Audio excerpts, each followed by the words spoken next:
Lama sirih dilega carano, lama kato dilega bunyi. Karano pitatah jo petitih timpo batimpo, izinkan ambo bapantun sekali-sekali. Tagak menjulang gunung Selasih, tampik bataduh danau Nantigo. Tandonyo hati bajalan kasih, jaweklah salam dari ambo. Assalamualaikum warahmatullahi wabarakatuh.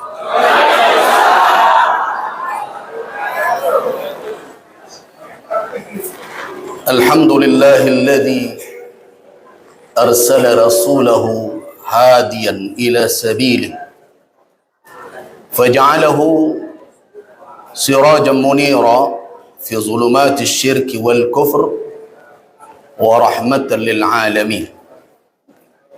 Ashhadu an la ilaha illallah waliyyus salihin wa ashhadu anna Muhammadan abduhu wa rasuluhu wa nabiyuhul amin.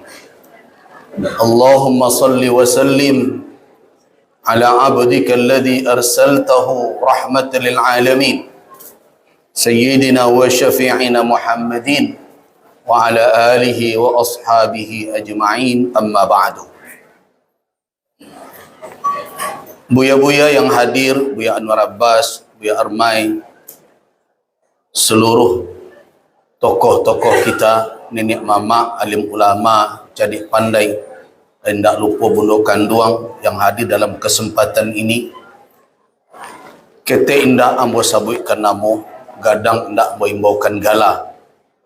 Di dalam lingkuang ucapan salam sebagai kaum muslimin dan panggilan yang menjadi kebanggaan kita semua, kaum muslimin dan muslimat rahimakumullah. Saya berangkat dari tema yang diberikan oleh Dai Rantau Minang, atau kita singkat dengan Daram. Saya berharap Dai Rantau Minang itu disebutkan juga, supaya jangan Daram saja, beko daram-daram jadinya. Karena di awal memberi nama ini, saya sudah cemas juga ini, nama Daram ini atau tidak karih mana. Tapi ketika itu yang hadir pertama dia lagak karih supaya menggebrak gitu. Jadi tema itu yang diambil adalah yang pertama pemahaman, kan begitu? Yang kedua implementasi. Saya rasa ini tepat sekali. Karena yang akan diimplementasi itu yang telah difahami. Kalau pemahamannya tidak utuh, bagaimana kita akan mengimplementasikannya. Nah, karena itu catatan-catatan ringkas saya buat itu sebenarnya berusaha untuk mengarah kepada pemahaman yang implementatif. Kenapa demikian? Karena untuk menjalankan yang kita sebut dengan adat basandi syarak basandi kitabullah itu, semestinya betul-betul adat tersebut kita fahami dalam posisi yang tepat. Kalau tidak, maka ada beberapa risiko yang akan kita hadapi.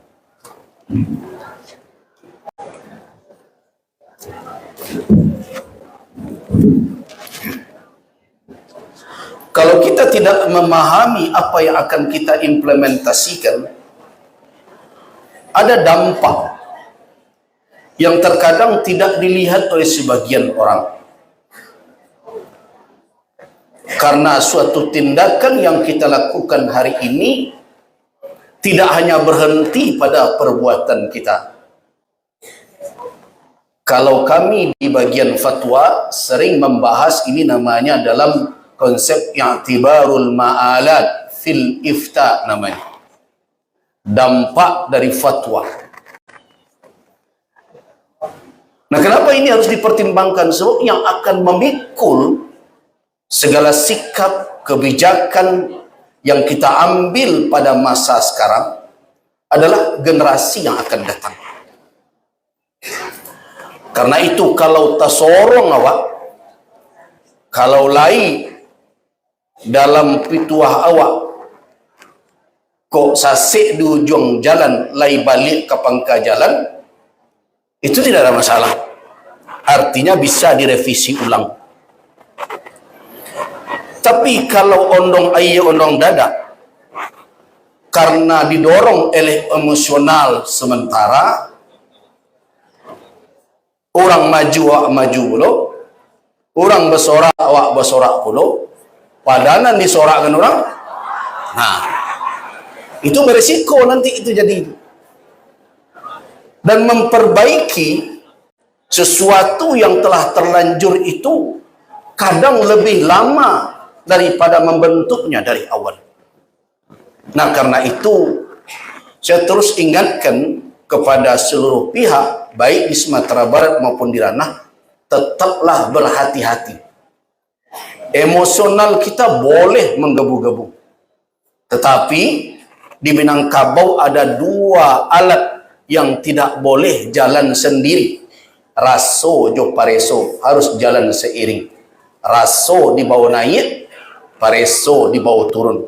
Raso mainan kalbu, pareso mainan nalar. Apabila ciek-cieknya berjalan, berbahaya. Sikap yang hanya didorong oleh emosional tanpa pertimbangan bisa mengaramkan kita semua.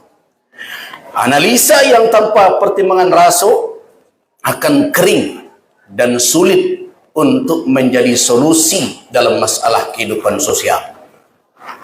Bapak, ibu-ibu, hadirin dan hadirat rahimakumullah.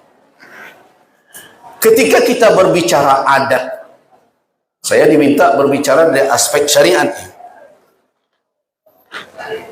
Kata adat yang hadir di dalam metodologi istinbat hukum atau di dalam usul fikih sedikit berbeda dengan pemahaman adat yang ada di dalam konsep adat Minangkabau. Siapa saya mendalami ilmu usul akan bertemu ada perbedaan. Di dalam ilmu usul fikih mereka mengatakan adat itu adalah ma ta'arafahun nas. Saya ambil definisi Ibnu Abidin. Atau dalam definisi lain adalah mastaqarrat fin nufus.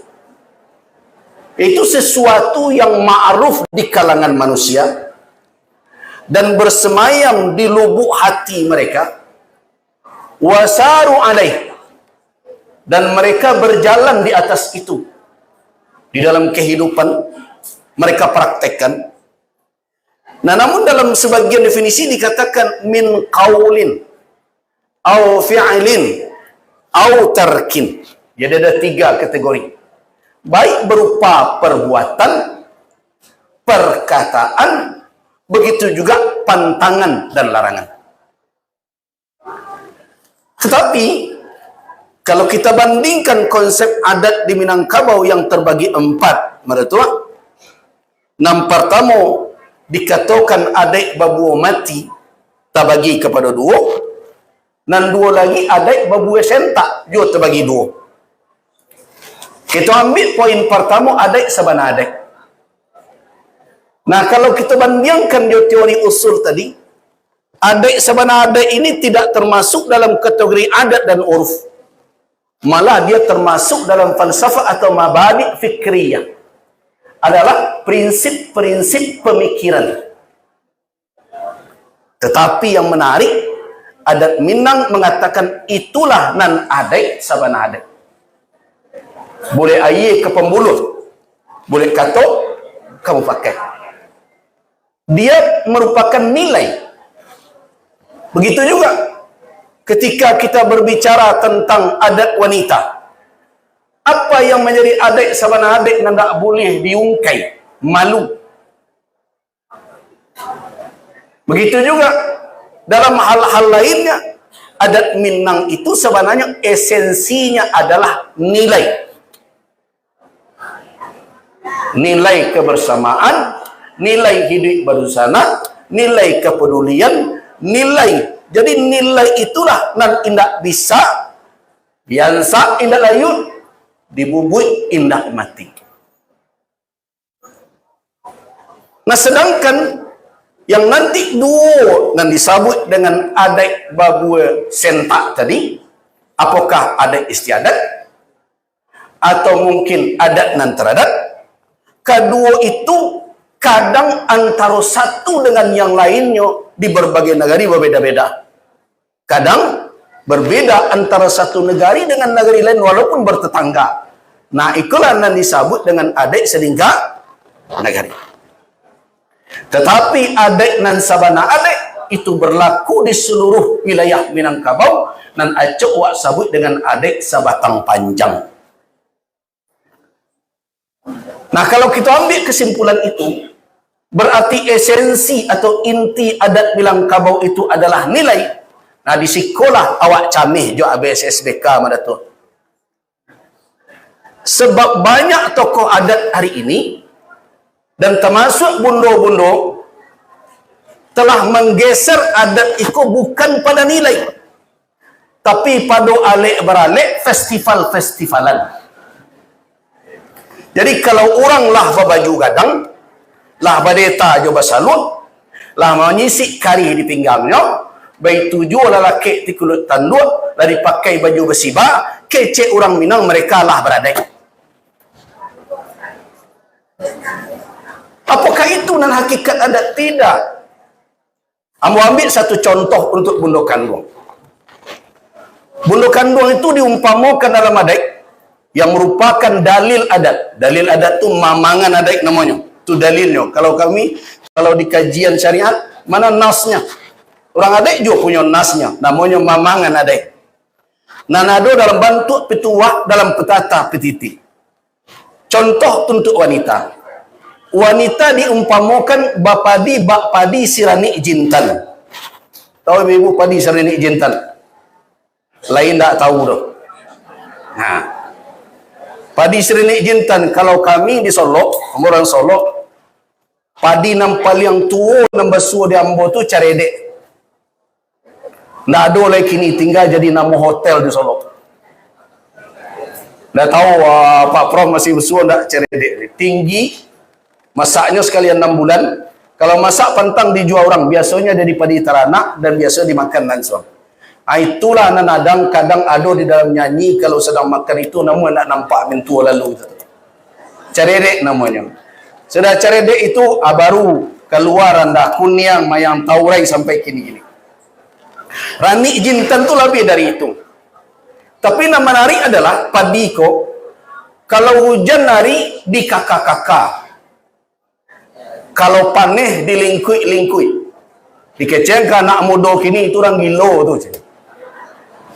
Nah, kalau hari hujan di kakak-kakak. Kalau paneh dilingkui-lingkui.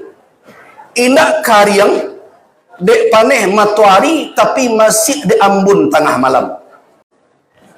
Dek cahaya matahari nak mau karyang padi itu. Jadi depi di ambun tengah malam bisa masih adanya. Jalannya si ganjul lalai. Jalan maju surut nan labih. Tando baak karakternya adalah kalau berjalannya nan si ganjul lalai tadi nan padi serani jintan tadi samui tapi jak indak mati. Tu kalambui jalannya. Tapi jangan diagu-agunya. Walaupun samui tapi jak indak mati tapi alu tetarung patah tiga. Aco cuba nilai itu calian ke bundo-bundo. Nan kini ko. Lai tersua tendak. Baju besi bala ke jua baju get jalan jua.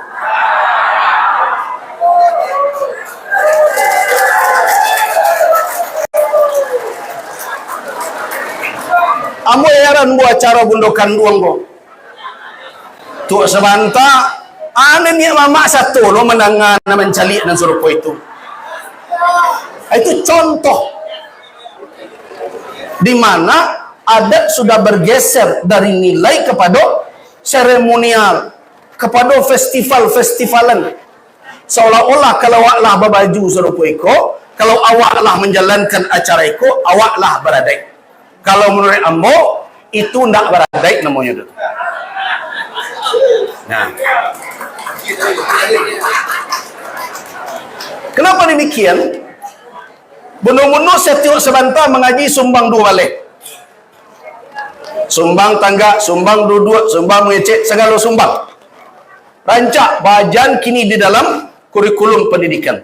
Awak tanya cik, kalau ada ibu-ibu nala beranak surang, beranak 2 atau anak gadi nerancak-rancak, kemudian disuruh menari di muka kami sorban mo sadang laki, kupia belilik di nenek mama laki pula.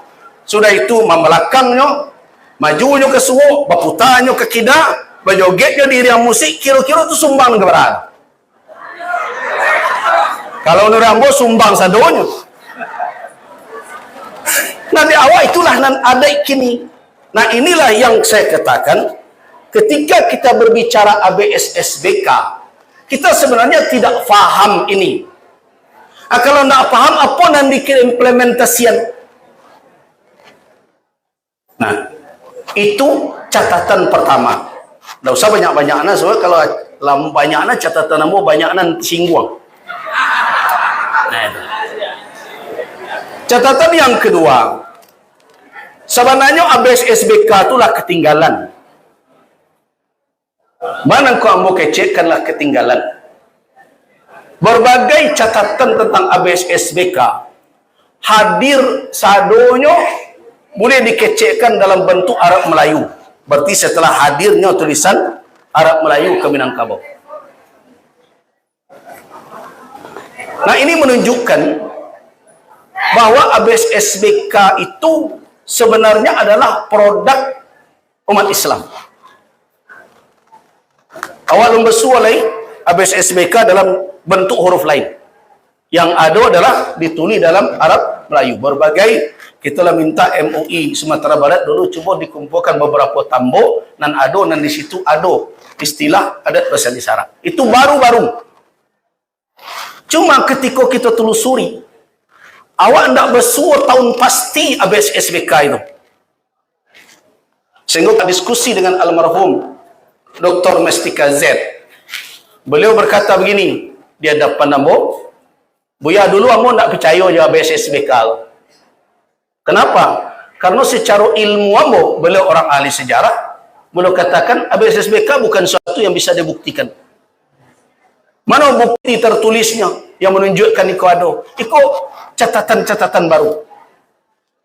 Ada tak bukti artefaknya? Tak ada. Tapi kini ambo sadar. Itu kecek beliau nak ada lagi. Ketika di MRC Batu Sangka waktu itu beliau kecekkan. Nah, kini ambo percaya. Kenapa? Tidak mungkin sesuatu yang diterima oleh orang banyak, disepakati dan hadir dalam berbagai daerah, di dalam berbagai lapangan, ini kalimat ini dipakai terus. Masa ambo membantah ikut tidak ada, sedangkan orang banyak menerimanya. Nah, jadi kalau ambo kategorikan hadir ketika itu kajian ilmu hadis, ada di dalam ilmu hadis, hadis ko namanya hadis masyhur. Walaupun pembagian itu tidak jauh populer. Kan ada hadis mutawatir, ada ahad. Nah, antara mutawatir dan ahad itu ada orang menyebut hadis masyhur. Itu kalangan Hanafiah biasa mengatakan. Yaitu hadis yang pada awalnya kategorinya ahad, perawinya itu tidak banyak, tetapi generasi tabi'in bertebaran riwayat itu. Jadi boleh dikecekkan dari sisi adat Minangkabau, ABSSBK itu di awalnya tidak populer, tapi generasi berikutnya menjadi berkembang. Jadi karena itu catatan tahun kapan dia diadakan tidak terlalu penting lagi. Ada beberapa versi. Nenek mama di Periaman mengecekkan dan dikatakan Bukit Marapalang bukan Lintobo Utara itu. Nah, yang lain juga mengecekkan tanggal sekian ketika pertemuan Syekh Burhanuddin dengan Sultan Alif Khalifatullah. Ada pula pendapat seperti itu. Walaupun setelah ditelusuri timeline waktunya mungkin tidak bertambah. Nah, satu-satunya yang bisa jadi rujukan ABSSBK itu adalah catatan Inyek Canluang Syekh Sulaiman Ar-Rasuli yang ditulis oleh Buya Datuk Tan Kebasaran, didiktekan oleh Inyek Canluang, dan itulah yang kemudian sampai hari ini wak sabut dengan Saripati Sumpah Sati Bukit Marapalang. Nah, kalau awak baca secara teliti Saripati Sumpah Sati Bukit Marapalang, awak nak bertamu ABSSBK. Dan basu ada 2 pepatah dan ditetapkan di Bukit Marapalam. Yang pertama adalah adat bapane syarak berlindung. Yang kedua adalah syarak mengatur adat memakai. Nah, dengan demikian tidak salah kalau amo mengecekkan sebenarnya SABS SBK itulah masa lalu juga tu dia orang Minangkabau. Mereka lah beranjak lebih maju. Tetapi tidak salah mempergunakan istilah itu. Kalau kami di Majlis Ulama biasa sambungkan secara utuh, yaitu adat bersandi syarak bersandi kitabullah, adat bapane syarak berlindung, syarak mengatur, adat memakai. Dan indak balik ke belakang ledo. Kan biasanya dibalik ke belakang. Alam tekambang jadi guru. Alam tekambang jadi guru itu lebih dahulu dari ABCSBK. Kenapa? Karena adat Minang itu disusun oleh para tokoh Minangkabau di awal dengan mempergunakan dua potensi nalar dan potensi rasa untuk memahami tentang keharmonisan alam.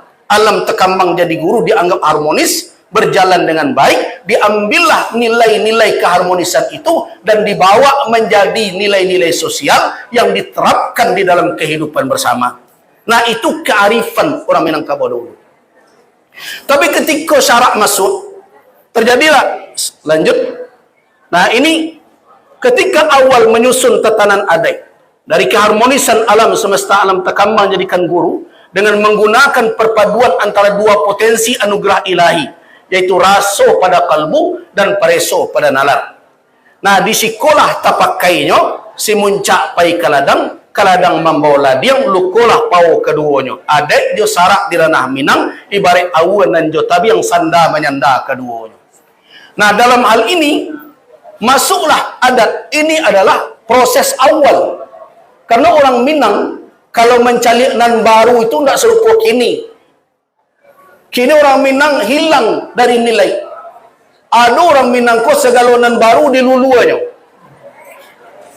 Ada orang Minang kok segala nan baru digeliangkannya. Main tak secapek. Orang Minang tak serupa itu. Orang Minang punya karakter. Kok lama tak langsung diluluan.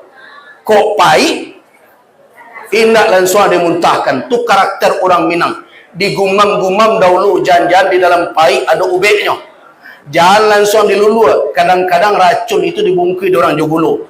Nah, dengan alasan itulah makanya orang Minangkabau ketika syarak tiba mencari, menganalisa, mengkaji, dijadikannya seiring jalan tanpa harus satu sama lain saling memasuki. Tapi setelah itu terjadi, bagaimana dengan keislaman? Semua orang Islam tidak akan ada yang berbeda.